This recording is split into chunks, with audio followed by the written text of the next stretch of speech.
Setiru sayang haus, rindu aliran sungaimu.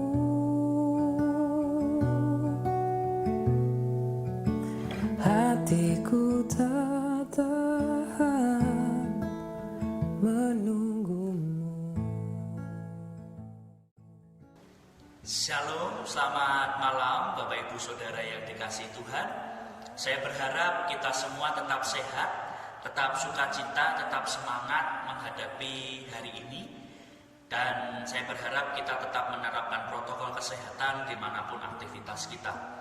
Sebelum kita bersama-sama belajar firman Tuhan, sebagian firman Tuhan di dalam jam doa pada malam hari ini, alangkah lebih baiknya mari kita berdoa bersama-sama, minta tuntunan dan penyertaan Tuhan. Mari kita berdoa.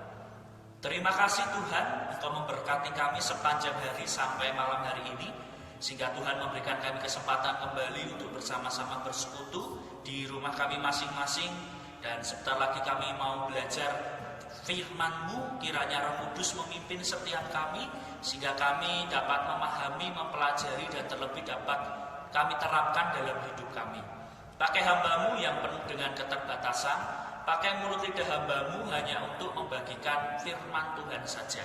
Terima kasih Tuhan, dalam nama-Mu Tuhan Yesus Kristus kami berdoa dan mengucap syukur. Amin. Mari Bapak Ibu Saudara, kita bersama-sama membuka Alkitab kita di dalam Galatia pasal 2 ayat 15 sampai 21. Galatia pasal 2 ayat 15 sampai 21. Kita baca bersama-sama Galatia pasal 2 ayat 15 sampai 21. Demikian firman Tuhan, menurut kelahiran kami adalah orang Yahudi dan bukan orang berdosa dari bangsa-bangsa lain. Kamu tahu bahwa tidak seorang pun yang dibenarkan oleh karena melakukan hukum Taurat, tetapi hanya oleh karena iman dalam Kristus Yesus. Sebab itu kami pun telah percaya kepada Kristus Yesus, supaya kami dibenarkan oleh karena iman dalam Kristus dan bukan oleh karena melakukan hukum Taurat. Sebab tidak ada seorang pun yang dibenarkan oleh karena melakukan hukum Taurat. Tetapi jika kami sendiri, sementara kami berusaha untuk dibenarkan dalam Kristus, ternyata adalah orang-orang berdosa, apakah hal itu berarti bahwa Kristus adalah pelayan dosa? Sekali-kali tidak. Karena jikalau aku membangun kembali apa yang telah kurombak, aku menyatakan diriku sebagai pelanggar hukum Taurat. Sebab aku telah mati oleh hukum Taurat untuk hukum Taurat, supaya aku hidup untuk Allah. Aku telah disalibkan dengan Kristus. Namun aku hidup, tetapi bukan lagi aku sendiri yang hidup, melainkan Kristus yang hidup di dalam aku. Dan hidupku yang kuhidupi sekarang di dalam daging adalah hidup oleh iman dalam Anak Allah yang telah mengasihi aku dan menyerahkan dirinya untuk aku. Aku tidak menolak kasih karunia Allah, sebab sekiranya ada kebenaran oleh hukum Taurat, maka sia-sialah kematian Kristus. Demikian firman Tuhan yang boleh kita belajar dan baca bersama-sama. Firman Tuhan pada malam hari ini di dalam jam doa, saya beri judul Ini Hidupku. Sekali lagi judul firman Tuhan atau renungan di dalam jam doa malam hari ini saya beri judul Ini Hidupku.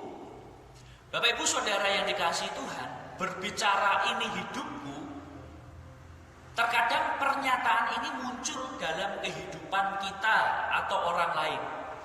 Mengatakan ini hidupku, tidak usah kamu mengurusi hidupku. Aku bebas melakukan apa saja dengan hidupku. Iki urepku, gitu ya. Ora usah ngurusi urepku, gitu ya. Aku bebas melakukan apa saja dengan urepku. Ada pernyataan seperti itu. Pernyataan ini terkadang terdengar ketika ada seseorang yang dengan maksud baik ingin menegur dan ingin menuntun orang lain dari kesalahannya. Tetapi orang yang ditegur beranggapan bahwa dirinya berhak penuh akan hidupnya dan tidak seorang pun boleh mencampurinya. Hanya muncul pernyataan ini hidup. Kita kembali ke dalam teks Alkitab yang kita baca tadi.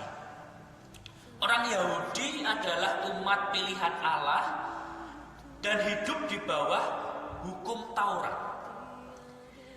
Jadi orang Yahudi adalah umat pilihan Allah dan hidup di bawah hukum Taurat. Karena hal itu membuat orang Yahudi menganggap diri mereka merasa benar. Mereka paling benar. Karena dia umat pilihan Allah dan sudah melakukan hukum Taurat, hukum Tuhan. Mereka beranggapan bangsa-bangsa lain adalah bangsa yang berdosa. Mereka menganggap bangsa lain bangsa yang salah. Orang Yahudi menganggap diri mereka benar karena umat pilihan dan sudah melakukan hukum Taurat atau hidup di bawah hukum Taurat. Padahal kalau kita membaca ayat kita, khususnya di ayat yang ke-16, tidak seorang pun dibenarkan oleh karena melakukan hukum Taurat. Ayat 16 mengatakan bahwa kita atau tidak seorang pun dibenarkan oleh karena melakukan hukum Taurat. Dan Paulus pun mempunyai pemahaman yang demikian sebelum ia berjumpa dengan Kristus.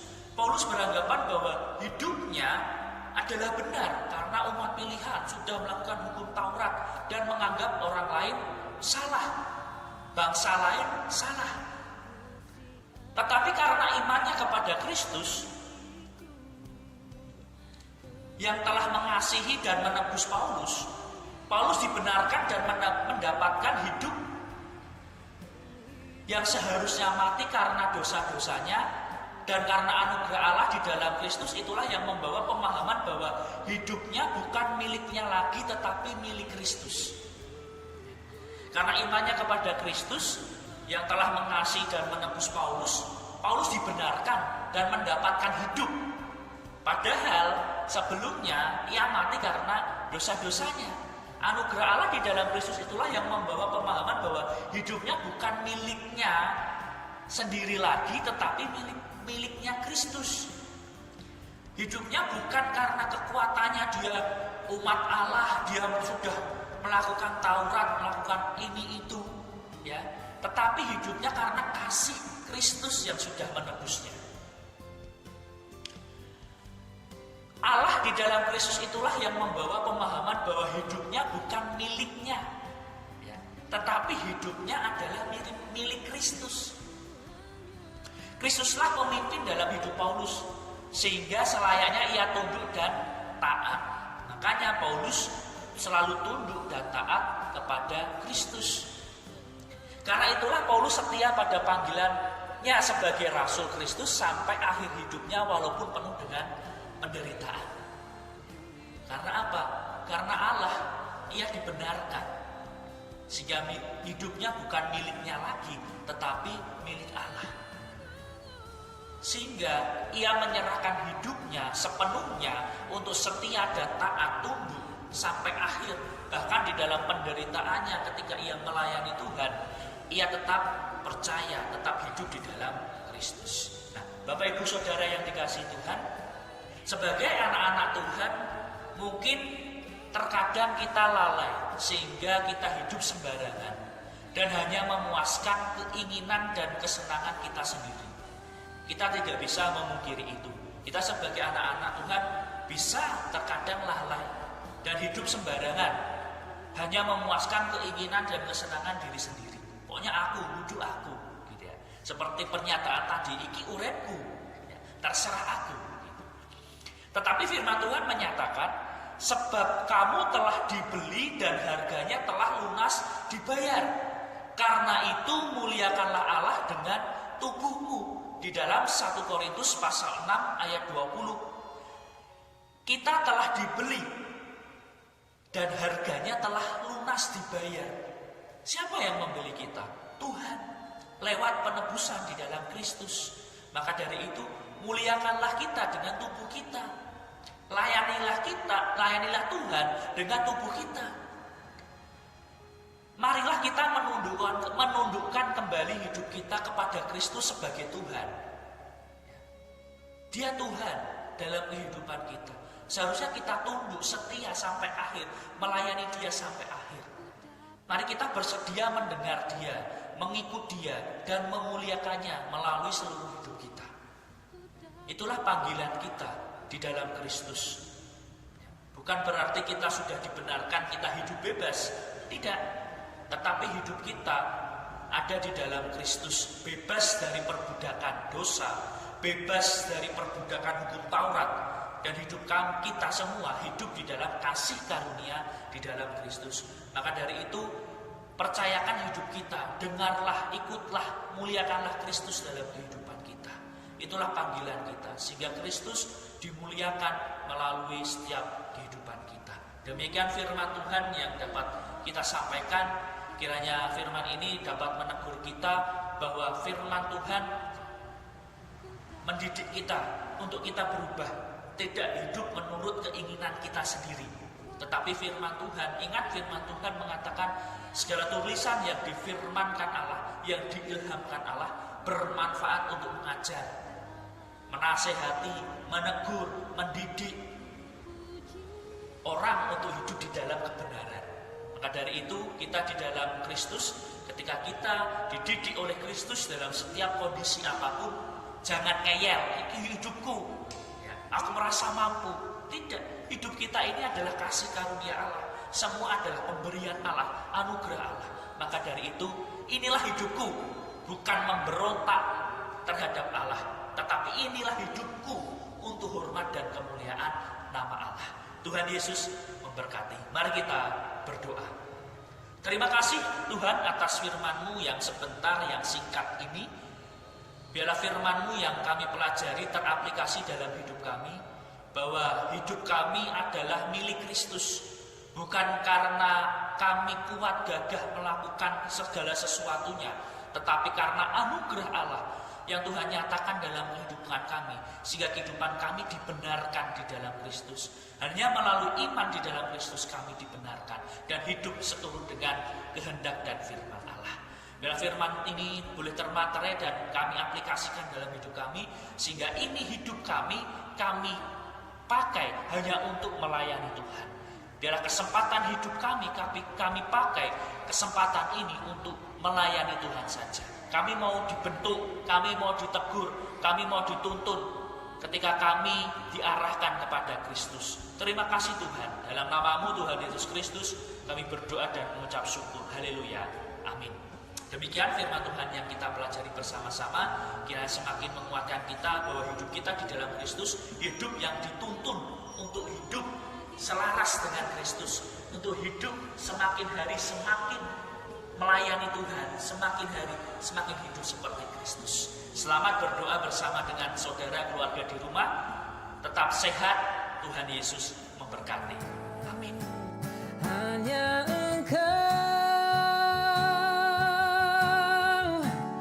pribadi yang mengenal hatiku, tiada yang tersembunyi bagimu. Seluruh isi hatiku Kau tahu, dan bawaku untuk lebih dekat lagi padamu.